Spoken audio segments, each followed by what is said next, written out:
유럽에서 벌어졌던 기본소득과 기존의 전통적인 좌파, 여기서 말하는 전통적인 좌파는 이제 사회민주주의 계열이라고 보통 말할 수 있는 좌파 사이에 기본소득을 둘러싼 논쟁을 다룬 책이고요. 근데 이제 여기서 중요한 어쨌든 쟁점들이 다 나와 있습니다. 예를 들면 사회 구성원들이 하나의 공동체 구성원으로서 상호 호혜성이라고 하는 것을 어떻게 발휘하고 살아갈 것인가? 그 다음에 노동이 개인에게 주는 의미는 무언가? 그 다음에 인간들이 더 나은 사회를 위해서 현금 소득 이외에 필요한 제도나 정책은 또 무엇인지. 근데 이게 이제 유럽에만 한정된 이야기가 아니고 한국 사회에도 지금 기본소득을 둘러싼 논쟁이 벌어지고 있는데 거기에 어쨌든 중요한 준거점을 제공한다. 이렇게 말할 수 있습니다.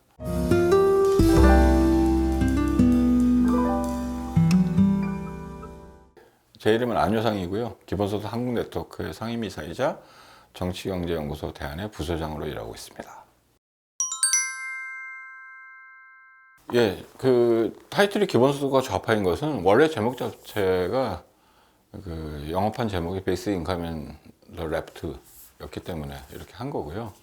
그거는 이게 원래는 이제 유럽의 소셜 유럽이라고 하는 이제 인터넷 매체, 진보적인 매체인데 거기서 여러 논쟁들이 이제 벌어지는 경우들이 있고 그래서 이제 그런 논쟁들이 벌어지고 난 다음에 묶어서 책을 내는 경우들이 있는데 이 기본소득 둘러싼 논쟁들이 묶여서 나온 책의 제목이 원래 그래서 그렇게 냈고 굳이 한국어판에서 바꿀 필요는 없겠다라고 생각해서 냈고요. 예. 교양 삼아 좌파가 뭐냐 이런 얘기를 해보면 뭐 이제는 많이 알려져 있죠. 이제 프랑스 대혁명에 나타났다. 물론 나타나게 된 배경 자체는 그러니까 그 이전 프랑스 혁명 이전에 대체로 보자면 사람들은 세상이 바뀐다고 생각하지 않았어요. 혹은 의식적으로 세상을 바꿀 수 있다고 생각하지 않았다가 프랑스 혁명을 경험하면서 인간이 의식적으로 바꿀 수 있고 그 다음에 바뀌는 것 자체가 정상적인 거다. 뭐 이걸 아주 극단적으로 말하면 가만히 있는 건 뒤떨어지는 거다라는 사람들이 말에서도 알 수 있듯이 끊임없이 바뀌는 게 정상적이다라고 생각했는데 그 시기에 그래서 이제 어떻게 바꿀 거냐 혹은 뭐 심한 경우에는 그래도 변화라는 게 나쁘지 않겠느냐 뭐 이렇게 생각하는 사람까지 다양한 사람들이 있었고 이것을 둘러싸고 이제 좌우파라는 개념이 프랑스 대혁명기에 생겼고 그게 당시에 프랑스 대혁명기의 국민의회에 의장석을 기준으로 왼쪽에 있던 사람들이 좌파고 오른쪽에 있던 사람들이 우파라고 해서 생긴 거고 뭐 그렇게 보면 매우 상대적인 개념이죠. 그리고 이게 상대적인 개념으로 쓰인다는 것은 오늘날 우파 중에 자기보다 조금이라도 왼쪽에 있는 사람들한테 좌파라고 비난을 하는데 그러면 그들이 비난하는 좌파보다 더 왼쪽에 있는 좌파가 보기에는 또 황당하기도 하고 뭐 이런 의미로 이런 이제 뉘앙스가 있는데 그럼에도 불구하고 어쨌든 나름의 내포는 있습니다. 이른바 좌파는 인간들 사이의 평등이라고 하는 것이 바람직하고 가능하다라고 보는 거고 거기에 비해서 이제 우파는 좀 더 뭐 자유를 강조한다든지 이런 경향들이 있어 왔고요. 그러다가 이제 20세기에 들어와서 그런 이념에 따라서 아예 사회 체제가 이제 분리되는 경험들을 했죠. 우리가 냉전이라고 부르는. 그래서 이제 공산주의를 지향하는 과거 이제 소련 동구 뭐 이런 사회들이 있었고 거기에 비해서 이제 자본주의 체제가 나머지 세계들이 있었고 그 속에서 크게 보면 뭐 자유주의 그다음에 뭐 공산주의 그다음에 사회민주주의 뭐 이런 세력들이 있다가 베를린 장벽이 무너지고 뭐 레닌 동상이 무너지면서 역사적 사회주의가 붕괴하고 난 다음에 여전히 극단적인 그 과거의 공산주의 체제가 지향했던 그런 좌파가 있는 것은 사실이나 오늘날 유럽에서 뭐 좌파라고 하면 보통 전통적인 이제 사민주의 계열의 좌파를 가리키고 물론 또 사민주의 내부에도 또 좌우파가 있고 뭐 이렇게 다 아까 말씀드린 것처럼 상대적인 위치를 가리키는 개념이니까 다양하게 쓰일 수는 있는데 뭐 그런 세력들을 이제 여기서는 좌파라고 부르고 뭐 그냥 넓게 보면 사회주의 혹은 사민주의 유럽식 이런 거고 내용적으로 보자면 이제 복지국가를 지향하는 뭐 이렇게 말할 수 있죠. 뭐 이런 세력들이 오늘 이제 뭐 좌파라고 쓰이고 물론 이제 한국에서는 그보다 더 아까 말씀드린 것처럼 뭐 국민의힘 쪽에서는 뭐 지금 현 정부까지도 좌파라고 싸잡아서 말하기도 하고, 그다음에 뭐 사회운동 진영 내에서는 또 구분해서 쓰이기도 하는 게 오늘날의 모습이고요. 그러면서 이제 좌우라는 말도 맥락 속에서 쓰는 게 중요하다라고 보여지고, 그런데 오늘날 유럽에서 보자면 여전히 의미 있는 좌파는 이제 사회민주주의 좌파이고, 그런데 그들이 기본소득에 대해서 이런저런 이유로 비판하거나 공격하고 있는 상황, 뭐 이런 것들을 이 책 제목이 어쨌든 보여주고 있다고 말할 수 있습니다. 빰파레이스는 이제 워낙 유명하죠. 그 기본소득이 어쨌든 주요 기본소득 국제 기본소득 운동의 주요 멤버이고, 이분 이외에 뭐 더 그만큼 유명한 사람이 가이 스탠딩이라는 사람이 있고, 그다음에 이제 한국에는 좀 상대적으로 덜 알려져 있으나 영국에 이제 말컴 터리 같은 분도 있고, 그다음에 이제 얼마 전까지 기본소득 지구 네트워크 의장을 지내던 영국의 출신은 덴마크이지만 어떤 루이즈 하그라는 학자도 있고, 그다음에 거기에 비해서 상대적으로 이제 이 사회민주주의 계열의 이제 기본소득 반대파들은 상대적으로 덜 알려져 있긴 하지만 유명한 논자들이 있어요. 대표적으로 빈센트 나바로 같은 사람이라든지 뭐 그 메스트롬이라든지 이렇게 나름의 어쨌든 그 지역에서 활동하는 그런 분들이 쭉 그 말 그대로 이제 인터넷 매체에서 서로 이제 논쟁식으로 쓰고 한 거고, 그것의 맨 앞에 약간의 서론적인 성격의 글을 파레이스가 썼기 때문에 이제 파레이스를 대표 저자로 해서 이제 책이 나온 거고요. 논쟁이라는 게 사실은 서로 제대로 말할 수 있는 기회, 그리고 그 속에서 서로가 가지고 있었던 약점이나 보지 못했던 점을 발견하기도 해서 더 나은 어쨌든 결과를 얻고자 하는 게 제대로 된 논쟁일 텐데, 실제 현실에서 나타나는 모습은 서로 자기가 하고 싶은 비판만 하거나 아니면 일종의 허수아비 때리기, 원래 그게 아닌데 그거를 자기가 비판하는 상대라고, 그러니까 우리가 예를 들면 기본소득 지지의 관점에서 보면 기본소득이 아닌 것을 기본소득이라고 막 비판한다든지, 일종의 이런 식의 이제 서로 헛발질, 뭐 이런 경우들도 있고, 그래서 뭐 그런 것에 대해서 안타깝게 생각하고 있는 차에 이런 식의 논쟁이 어쨌든 아까 말한 유럽에서만 적실성이 있는 게 아니라 우리에게도 혹은 어디에도 적실성이 있는 주제를 다루는 것을 통해서 논쟁의 맥락, 그다음에 논쟁의 주제, 그다음에 논쟁을 하는 방식까지 포함해서 이런 것들을 한번 사람들이 알면 좋겠다. 그래서 우리도 기본소득이 제대로 좀 논쟁이 돼서, 이게 뭐 기본소득을 지지하고 반대하는 사람이건 세상 나빠지자고 하는 거는 아닐 테고, 그 논쟁의 결과 어쨌든 생산적인 방식이 될 수 있는 그런 것의 이것도 일종의 중거점이죠. 그런 의미에서 뭐 그런 것이 되었으면 좋겠다. 뭐 이런 게 번역한 의도죠.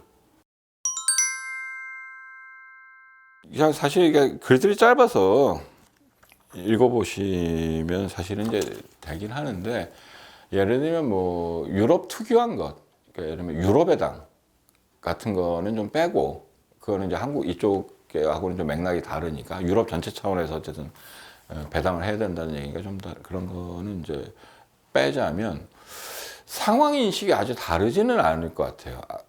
예를 들면 세상이 그 기본소득이 문제가 제기된 게 1980년대에 이제 새롭게 제기됐는데, 과거에도 있었지만, 그렇게 된 이제 배경은 제가 보기엔 크게 두 가지인데, 하나는 이제 소련 동구가 몰락하거나 이제 몰락하기 시작할 때죠. 그래서 이제 소련 동구와 같은 방식이 잘 안 된다. 그랬을 때 잘 안 된다고 했을 때 문제로 지적되는 것 중에 하나는 개인의 자율성이라든지 이런 걸 보장하지 못하는 억압적인 체제다. 이런 게 한편에 있고, 반대로 이제 유럽이 또 서유럽도 1970년대 이후에 서유럽만 그런 것은 아니고 전 세계적인 경제 위기가 닥치고 하면서 그때부터 서서히 우리가 이제 신자유주의라고 부르는 어떤 시스템으로의 전환들이 있었죠. 물론 이게 본격적으로 된 거는 레이건하고 대처 이후이긴 하지만, 그러면서 그 이전에 가지고 있던 흔히 말하는 자본주의 황금기에 복지국가, 나름대로 잘 되어 있다고 하는 복지국가가 이제 흔들리기 시작을 한 걸 배경으로 하고 있고요. 뭐 그래서 그런 변화가 있었다는 것 자체, 그래서 우리가 알고 있는 것처럼 뭐 소득 불평등이 커지고, 그다음에 무엇보다 노동의 불안정성이 커지고, 뭐 이런 것들은 다 비슷하게 인식을 하는데, 전통적인 사회민주주의자들은 그것을 이제 보완할 수 있다. 혹은 어렵지만 그것을 다시 복원해야 한다. 예를 들면 노동조합, 그 과거의 전통적인 복지국가라고 하는 것은 제도도 중요하지만 강력한 노동조합이 있어서 예를 들면 소득에서 노동의 몫이 일정한 수준 이상을 유지하고 있었고, 그것이 다시 물론 이제 돌고 돌아서 소비가 되고 그러면서 경제순환이 이루어지는 이런 시스템이었는데, 1970년대 이후 어쨌든 노동조합이 약화되었다는 것은 노동조합 조직률에서도 보여지고, 그다음에 사회적 영향력에서도 보여지고 있는 거고, 한국은 지금 말할 것도 없고요. 그래서 노동소득 분배율이 떨어졌다. 그렇지만 여전히 노동이라고 하는 것이 중요한 거고, 그것이 없으면 안 되니 노동조합을 어떻게 하면 강화할 것인가, 이런 식의 관심을 기울여야 한다.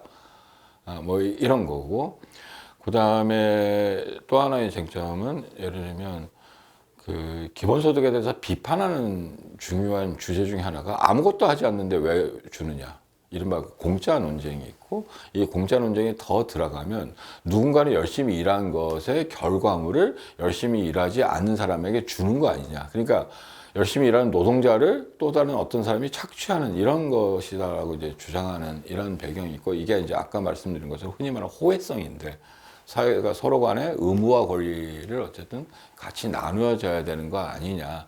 이건 매우 이제 철학적인 어쨌든 거고, 한국에서도 이제 많이 쓰이는 이야기죠. 근데 이제 기본소득 지지 진영의 관점에서는 그게 아니고, 기본소득은 우리가 공유부라고 하는 거, 누가 기여했거나, 그러니까 특별히 기여한 걸 따질 수 없는 어떤 부에 대해서 모두가 하는 거지, 누가 한 거를 우리가 뺏어가는 게 전혀 아니다라고 이야기를 하는 거고, 여기로부터 우리가 이제 사회적 부라고 하는 개념을 가지고 있는 거고요. 그래서 기본소득 지지자들도 노동한 사람들이 노동에 대해서 그만큼의 대가를 받아야 된다고 해서 전혀 부정하지 않는데, 어쨌든 논쟁은 이제 그렇게 벌어지는 게 한편에 있고, 또 하나는 어쨌든 기본소득은 돈이 많이 든다.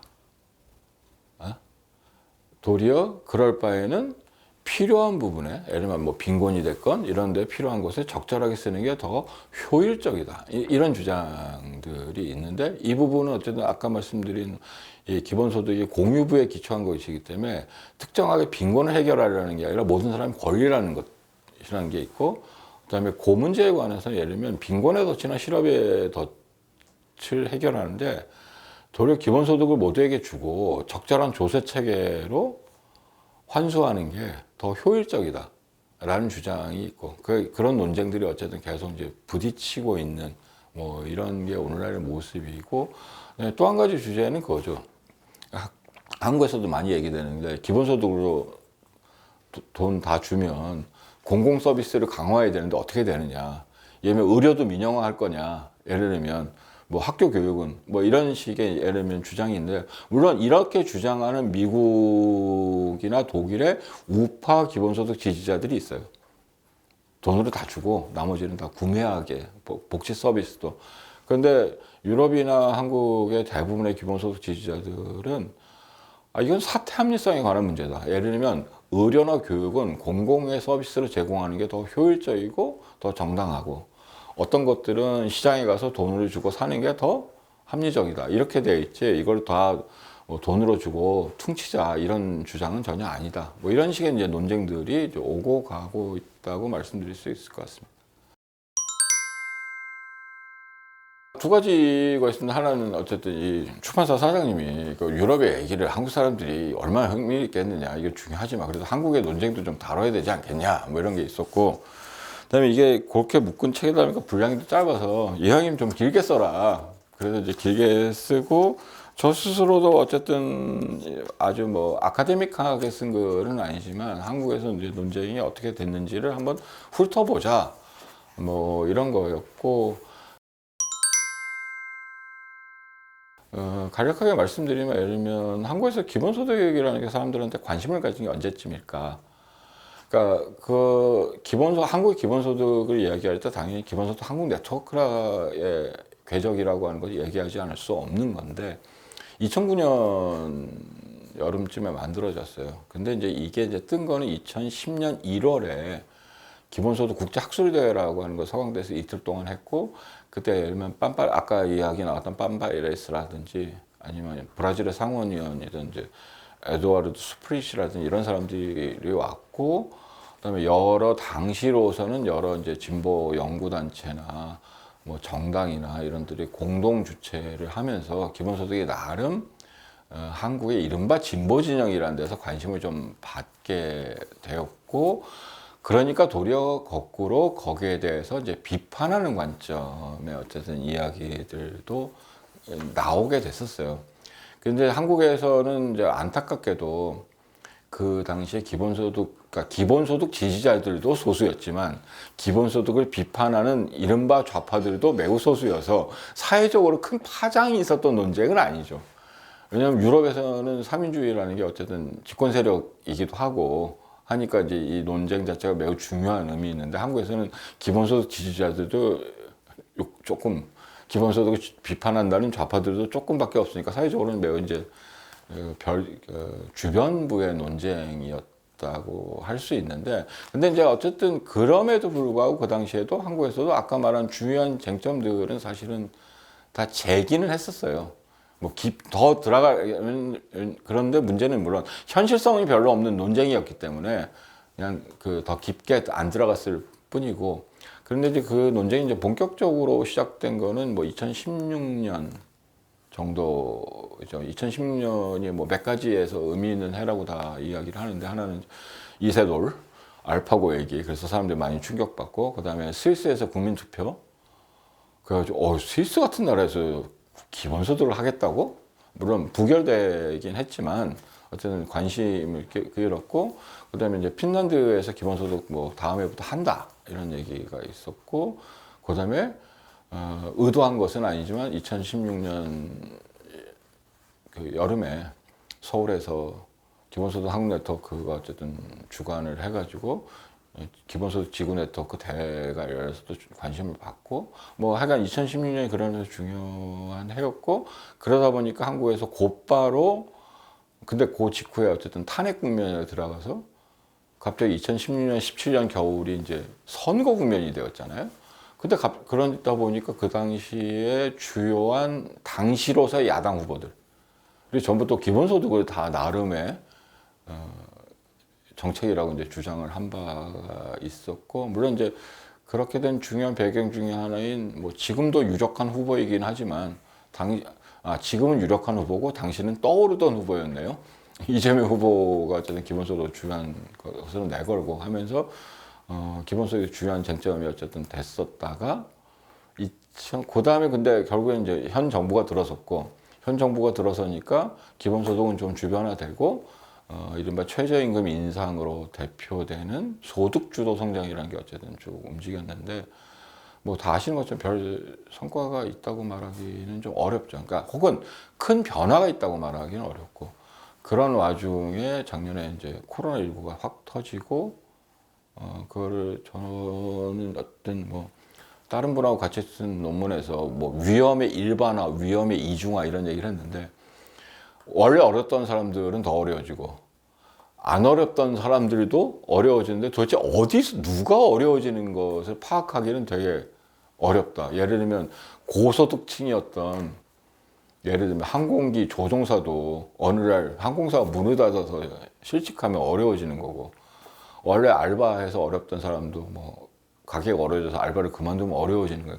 여기서 전반적으로도 어렵고 어려운 사람들은 더 어렵고 뭐 이런 양상이고, 그러다 보니까 기존의 소득보장 체계가 작동을 하지는 않고, 그래서 결국에 1차 재난지원금이 보편적으로 지급하는 게 훨씬 효과적이겠다라고 하는 결론을 낳았고, 그런데 이거에 관해서 뭐 미국이나 영국에서도 사람들이 의식조사를 한 거 보면 코로나19 상황이 없었을 때에 비해서 코로나19 상황을 생각하고 기본소득에 대한 관심과 지지는 높아졌다고 자신도 이렇게 대답하는 이런 경향들이 있고요. 그래서 이제 기본소득 논쟁이 새로운 국면, 혹은 기본소득 논쟁을 재촉하고 있다고 할까요? 뭐 이런 상황이고, 그래서 이쯤에서 아까 말한 대로 좀 제대로 논쟁을 하기 위한 것으로서 과거의 논쟁들을 한번 이제 훑어본 거고, 뭐 이거는 제가 역자 후기식으로 에세이식으로 쓴 거고, 예를 들면 기본소득 한국네트워크에서 같이 활동하시는 이제 백승호 교수님 같은 분이 한 2번 정도에 걸쳐서 이제 기본소득 논쟁, 기본소득에 대한 비판에 대한 반비판 뭐 이런 것으로 이제 글을 이제 논문 형식으로 쓴 글들도 있습니다. 그 파레이스가 한 표현인데요. 이게 기본소득에 관한 게 아니라 굉장히 일반적인 이야기인데요. 이렇게 표현하고 있어요. 아까 제가 잠깐 말씀드린 유럽의 당, 한국에는 좀 부적합하지만 유럽에서는 중요한 주제이긴 한데 거기 뭐라고 표현하냐면 비판하기는 쉽다. 제안하기는 그보다 어렵다. 이런 말을 어쨌든 하고 있는데 어쨌든 저는 기본소득을 매우 중요한 정책이기도 하지만 제가 즐겨 쓰는 표현 중에 하나는 어쨌든 시대를 가리키는 일종의 징후이다. 아니, 기존의 사회가 잘 돌아갔으면 기본소득 같은 게 갑자기 관심을 받을 리가 없다. 사회가 뭐가 문제가 있는 것 아닌가. 그래서 아까도 말씀드린 것처럼 뭐 지금 사회가 돌아가는 것에 대해서 인식이 다 다르다고 생각하지는 않아요. 사실 비슷하다고 생각하는데 문제는 이제 그걸 얼마나 강하게 느끼는가. 또 하나는 기존의 것을 그냥 잘 보수해서 쓰면 된다고 생각하느냐 아니면 파격적으로 새로운 것이 필요하다고 생각하느냐의 차이고 그래서 기본소득을 뭐 비판하는 것도 좋고 공격하는 것도 필요하지만 그러면 당신이 내놓는 대안은 뭐냐? 그러면 그 대안은 어떤 의미가 있는가? 이런 것들을 같이 이야기하는 게 아까 처음에 뭐 말씀드린 것처럼 기본소득 논쟁이라고 부르는 것이 가야 될, 물론 기본소득 논쟁만이 아니죠. 모든 논쟁들이 가야 될 길이고 그래서 이 기본소득에 관한 이야기가 아니라 이 책에서 빰파레스의 어쨌든 이야기, 그러니까 비판하기는 쉽다. 하지만 대안을 내놓기는 그보다 훨씬 어렵다. 그런데 우리가 해야 될 일은 그거다. 뭐 이런 말씀을 드리고 싶네요. 이것도 빰파레스가 다른 데서 얘기한 표현이긴 한데요. 기본소득은 매우 간단하지만 혹은 단순하지만 매우 강력한 아이디어다. 그래서 저는 이걸 뭐에 비유하냐면 빙산에 많이 비유하는데 빙산의 일각이란 말이 있듯이 표현에 보이는 건 굉장히 간단해 보이는데 그 밑에 어마어마한 어쨌든 빙산 나머지 부분이 있듯이 기본소득이라는 말 자체는 매우 단순한 표현이에요. 모두에게 어쨌든 소득을 보장한다. 그리고 이제 5가지 원칙으로 한다. 뭐 이런 건데 근데 그게 일종의 뭐 연못에 던지는 돌멩이처럼 던져졌을 때 어떤 파장이 생길지는 사실 아무도 모르는 거고 그 다음에 어떤 연못에 던져지느냐에 따라서 파장도 다를 거고 그러니까 기본소득만이 아니라 기본소득과 함께 어쨌든 어우러져서 인간에게 필요한 제도나 뭐 지향이나 이런 식의 종합적인 어쨌든 사고들 이런 것들이 있어야만 기본소득이 그때야만 비로소 현실적인 정책이 되지 않겠는가 이런 거고 그래서 기본소득에 대해서 기본소득은 만병통치약이 아니다. 이 말이 주는 거는 뭐 그런 거 아닌가. 매우 강력한데 매우 강력한 만큼 파장도 클 거고 그러려면 어쨌든 다른 뭐 보완책 혹은 다른 보통 뭐 정책에서는 뭐 정책 믹스라고 얘기하는 뭐 그런 것들이고 그런 것들을 따져봐야 될 때고 이런 것을 따진다는 것은 기본소득이 말 그대로 현실적인 정책으로 성큼 다가온 때가 아닌가 뭐 이런 생각이 듭니다. 예.